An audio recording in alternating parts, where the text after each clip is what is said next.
अस्सलाम वालेकुम स्टूडेंट्स।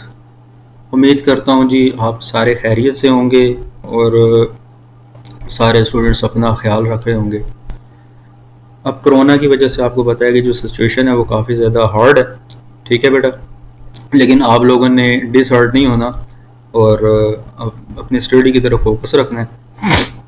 हम रेगुलर मूव करते हैं अपने लेक्चर की तरफ। जो आज का जो लेक्चर है वो बेसिकली लेक्चर नंबर 21 और 22 को डील कर रहा है और वीक जो हैं वो अप्रोक्सीमेटली हमारे जो हैं वो ये 11 वीक जो हैं वो चल रहा है। ये बेसिकली 11 वीक जो है वो चल रहा है जी।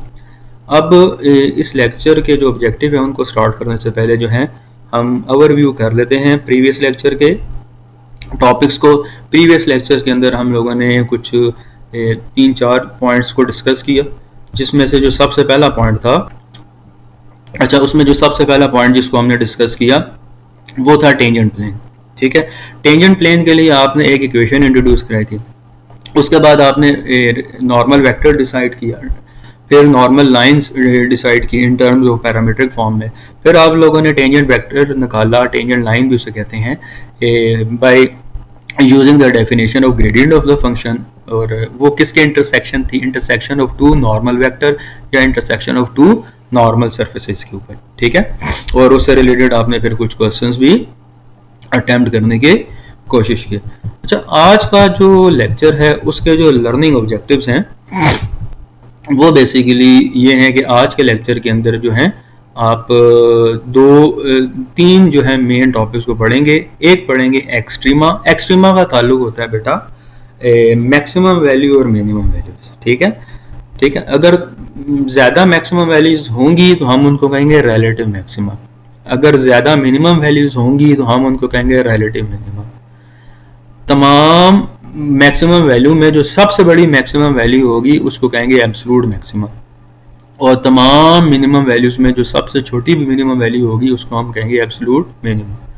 इसी तरह क्रिटिकल पॉइंट पढ़ेंगे। क्रिटिकल पॉइंट वो पॉइंट होता है जिसमें फंक्शन का पहला डेरिवेटिव जो है वो जीरो होता है, और एक्सट्रीमा से रिलेटेड कोई थ्योरम है, फिर सेकंड डेरिवेटिव टेस्ट है। ये एक क्राइटेरिया है जो कि हमें रिलेटिव मिनिमा और रिलेटिव मैक्सिमा का कॉन्सेप्ट देगा, और फिर इन टॉपिक से रिलेटेड जो है कुछ क्वेश्चंस हैं उनको अटेम्प्ट करने की भी हम कोशिश करेंगे। तो हम मूव करते हैं अपने बाकायदा लेक्चर के ऊपर। तो हमारे पास जो सबसे पहले आ रहा है वो एक्सट्रीमा की डेफिनेशन आ रही है। बेटा ये मैंने एक छोटी सी थ्योरी लिखी हुई है, इस थ्योरी को आपने ज़्यादा इस पे कंसंट्रेशन नहीं करनी, आपने बेसिकली डेफिनेशन के ऊपर जो है फोकस रखना है। यहाँ पे ये जो थ्योरी है ये बेसिकली मैंने बुक हावर्ड एंटन की किताब से उठाई है। ठीक है, इस थ्योरी को पढ़ना इतना ज़रूरी नहीं है, लेकिन इस थ्योरी के अंदर मैंने एक डायग्राम को एक्सप्लेन किया है, तो पहले मैं वो डायग्राम आपको एक्सप्लेन करूंगा तो थ्योरी आपको ऑटोमेटिकली समझ आ जाएगी। ठीक है, तो ये आपके सामने एक फिगर नजर आ रही है 13.81। इस फिगर के अंदर बेसिकली मैंने एक फंक्शन प्लॉट किया है, f is a function of x y is equal to z। ये बेसिकली जो फंक्शन है ना ये रिप्रेजेंट कर रहा है, ये बेसिकली एक डायग्राम है जिसको कंटूर कहते हैं कंप्यूटर की जुबान में और मैथ की जुबान में। लेकिन आपने इस चीज को ये समझना है कि अगर आप इसको गौर से देखें, तो अगर आप इसको ऑब्जर्व करें तो जिस तरह ये पहाड़ों की वादी है, पहाड़ नहीं होते, जब आप किसी भी पहाड़ों की वादी को देखें तो इसी तरह के पहाड़ नजर आ रहे होते हैं। कोई छोटा पहाड़ नजर आ रहा होता है, कोई बड़ा पहाड़ नजर आ रहा होता है, कोई छोटा पहाड़ नजर आ रहा होता है, फिर बड़ा पहाड़ नजर आ रहा होता है, फिर इनके दरमियान में लोग भी बसते हैं। तो ये जो नीचे वाले हिस्से हैं इनमें आबादी बसती है जिसको वैली कहते हैं। ठीक है, तो आप सॉरी यहाँ पे आपको दो तीन चीजें नजर आ रही हैं। एक तो पूरी पहाड़ों की डोमेन नजर आ रही है, पहाड़ों की वादी नजर आ रही है, और पहाड़ों की हाइट नजर आ रही है, और पहाड़ों का बॉटम नजर आ रहा है। जो बॉटम है वहां पे उसको हम कहेंगे बॉटम वैली, और जो हाइट है उसको हम हाइट से ही रिप्रेजेंट करेंगे। अब ये जितनी भी मैक्सिमम हाइट है फंक्शन की, ग्राफ की, या पहाड़ों के जितने भी पहाड़ है, इस पहाड़ की जो हाइट है, इस पहाड़ की जो हाइट है, इस पहाड़ की जो हाइट है, इस पहाड़ की जो हाइट है, और इस पहाड़ की जो हाइट है, ये सारी की सारी रिलेटिव मैक्सिमा होगी। ठीक है, और इन्हीं पहाड़ों की जो बॉटम्स है, ये बॉटम है, इसी तरह ये बॉटम है, ये बॉटम है, ये बॉटम है, ये बॉटम है, जितने भी बॉटम्स हैं उनको कहेंगे रिलेटिव मिनिमा। अच्छा, दूसरी चीज यानी रिलेटिव में सारे पॉइंट्स को कंसीडर करेंगे, सारे मैक्सिमम पॉइंट भी उसके अंदर शामिल होंगे और सारे मिनिमम पॉइंट्स भी उसके अंदर शामिल होंगे। लेकिन जब लफ्ज आए कि एब्सोल्यूट मैक्सिमा और एब्सोल्यूट मिनिमा, एब्सोल्यूट में सिर्फ एक पॉइंट को शामिल करेंगे, जो सबसे बड़ा पॉइंट होगा और जो सबसे छोटा पॉइंट होगा। जब हम एब्सोल्यूट मैक्सिमा की बात करेंगे तो उसमें सिर्फ ये पॉइंट आ जाएगा। जब हम एब्सोल्यूट मिनिमा की बात करेंगे तो उन तमाम पॉइंट्स में जो सबसे छोटा पॉइंट है वो ये आ जाएगा। ठीक हो गया बेटा। तो अगर मैं इसको हाईलाइट करूं तो देखें, ये भी रिलेटिव, ये भी रिलेटिव मैक्सिमा, ये भी रिलेटिव मैक्सिमा, ये भी रिलेटिव मैक्सिमा, ये भी रिलेटिव मैक्सिमा। इन तमाम रिलेटिव मैक्सिमा में जो एब्सोल्यूट मैक्सिमा है सिर्फ ये है। ठीक है। इसी तरह आप एब्सोल्यूट मिनिमा और रिलेटिव मिनिमा को भी ऑब्जर्व कर सकते हैं। तो ये बेसिकली थ्योरी मैंने यही चीज लिखी है कि इसको मैं जस्ट रीड कर देता हूँ कि if we imagine the graph of the function of two variable be to be a mountain range, then the mountain tops which are higher point in their emissive vicinity are called relative maxima of the function, and the bottom value which are the lower points in their immediate vicinity are the called relative minima of the function। बेटा एक चीज याद रखनी है कि आपने इन definitions को सिर्फ समझने की हद तक रखना है।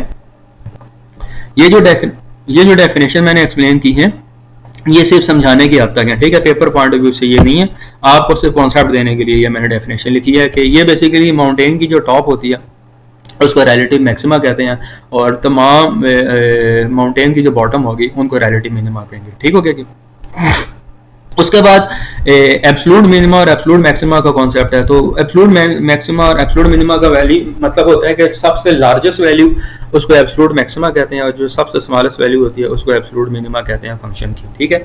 तो वो कहता है कि इस पूरे पैराग्राफ के अंदर ये लिखा हुआ है कि जो जियोफिजिक्स के जो लोग होते हैं, अगर आप उनको वो बेसिकली पहाड़ों पे काम करते हैं ना, उनकी जो रिसर्च होती है वो चट्टान से रिलेटेड होती है, कोयले के ऊपर काम करते हैं। तो उन तमाम चीज़ों का जिनका पहाड़ों के साथ लिंक होता है वो जियोलॉजिस्ट होते हैं। अगर आप उनसे पूछे ना तो वो इंटरेस्टेड होते हैं कि पहाड़ कितना बड़ा है, पहाड़ कितना छोटा है, या माउंटेन कितना, या आबादी कितनी गहराई पे है। लेकिन हम इन चीज़ों में इंटरेस्टेड नहीं होते। हम किस चीज़ पे इंटरेस्टेड होते हैं? हम चाहते हैं कि हमें सिर्फ मैक्सिमम वैल्यू मिल जाए और मिनिमम वैल्यू मिल जाए फंक्शन के पास। तो वो यही चीज़ मैंने इस पैराग्राफ के अंदर इंटरेस्टेड लिखी हुई है कि मैक्सिमम वैल्यू और मिनिमम वैल्यू क्या के ऊपर हम इंटरेस्टेड हैं। ठीक है बेटा। अच्छा, अब प्रॉपर डेफिनेशन आ रही है बेटा रिलेटिव मैक्सिमा। अगर आपने रिलेटिव मैक्सिमा की डेफिनेशन याद कर ली तो रिलेटिव मिनिमा आपको खुद ही याद हो जाएगा। इसी तरह एब्सोल्यूट मैक्सिमा की डेफिनेशन आपको याद कर ली तो एब्सोल्यूट मिनिमा आपको खुद ही याद हो जाएगा। अच्छा, एक चीज याद रखनी है कि बेटा यहाँ पे मैंने एक लफ्ज इस्तेमाल किया है डिस्क का। डिस्क का एक लफ्ज जो है ये बेसिकली इस्तेमाल हुआ है। डिस्क से मुराद है बेटा एक डोमेन है। डिस्क कहते हैं एक खास डोमेन। जिस तरह ये है, ये मैं इस जगह पे ड्रा करता हूँ, ये मेरे पास एक खास, सपोज करते हैं ये खास डोमेन है। ठीक है, ये मेरे पास कोई खास डोमेन है। ठीक है, जिसका ये जो सेंटर है ये बेसिकली, इसको मैं थोड़ा सा बड़ा करके बना देता हूँ। सपोज करते हैं ये मैं एक आपके सामने एक डोमेन डिफाइन करता हूँ। ये मेरे पास एक डोमेन है। ठीक है, इसके अंदर जितने भी पॉइंट्स होंगे उन तमाम पॉइंट्स को मैं रिप्रेजेंट करूंगा एक्स और वाई की फॉर्म में रिप्रेजेंट करूंगा। यानी इसके जितने भी पॉइंट्स होंगे वो एक्स और वाई की फॉर्म में होंगे। और इस पूरे को नाम, ये जो पूरी चीज है, ये जो आपको पूरा का पूरा जो डोमेन नजर आ रही है, इसके लिए मैंने लफ्ज इस्तेमाल किया डिस्क। अब इसका जो डिस्क का जो सेंटर है वो सेंटर है, उसको मैंने रिप्रेजेंट किया है एक्स नॉट से, और वाई नॉट से जो है मैंने इसके जो सेंटर है उसको रिप्रेजेंट किया। ठीक है, हमने करना ये है कि फंक्शन की वैल्यू सेंटर पे भी मालूम करनी है और फंक्शन की वैल्यू सेंटर के अलावा जो पॉइंट्स हैं उन पे भी मालूम करनी है। तो हम ये देखेंगे जो आपके पास पॉइंट दिया गया है कि अगर फंक्शन की वैल्यू उस पॉइंट पे तमाम अदर पॉइंट से बड़ी या बराबर हो। दोबारा सुने, यानी फंक्शन की जो वैल्यू है, फंक्शन की वैल्यू देखें मैंने ये लिखी हुई है। अगर फंक्शन की value at the point x naught y naught greater and equal to the value of the all other point x and y, तो हम कहेंगे कि फंक्शन जो है वो रिलेटिव मैक्सिमा है। यानी फंक्शन की वैल्यू अगर इस पॉइंट पे या तो बड़ी होनी चाहिए या बराबर होनी चाहिए, तो फंक्शन क्या होगा? Relative maxima at the point x naught y naught. और एक्स नॉट वाई नॉट क्या चीज है? ये पॉइंट है। ये पॉइंट कहां से लिए गए हैं? एक डिस्क का सेंटर से लिए गए। X naught y naught is a point at the disc centre, ठीक है, और एक्स वाई क्या चीजें हैं, वो डिस्क के तमाम अदर पॉइंट्स हैं, ठीक है, समझ आ रही है ना। अच्छा तो इसको मैं पढ़ लेता हूँ। A function f of two variable is said to have a relative maxima at the point x naught y naught. वो कहता है कि अगर फंक्शन जो है टू वेरिएबल का रिलेटिव मैक्सिमा होगा at the point x naught if there is a disc centred at x naught y naught. वो कहता है कि अगर आप डिस्क डिफाइन कर लें, ठीक है, जिसका सेंटर क्या हो, यहाँ पे हम एक डिस्क डिफाइन कर लें जिसका सेंटर आपके पास क्या हो, जिसका सेंटर आपके पास हो एक्स नॉट वाई नॉट, और इस कंडीशन को फंक्शन सेटिस्फाई करता हो, फंक्शन इस कंडीशन को सेटिस्फाई करता हो। इस कंडीशन से मुराद ये है कि फंक्शन की वैल्यू सेंटर पे भी निकालें और फंक्शन की वैल्यू तमाम दूसरे पॉइंट्स पे भी निकालें। तो सेंटर पे जो वैल्यू होनी चाहिए वो तमाम दूसरे पॉइंट से बड़ी होनी चाहिए या बराबर होनी चाहिए। अगर बड़ी और बराबर दोनों है, इस कंडीशन को सेटिस्फाई कर रही है, तो फंक्शन क्या होगा, रिलेटिव मैक्सिमा, ठीक है, for all x and y. अच्छा रिलेटिव मैक्सिमा होगी।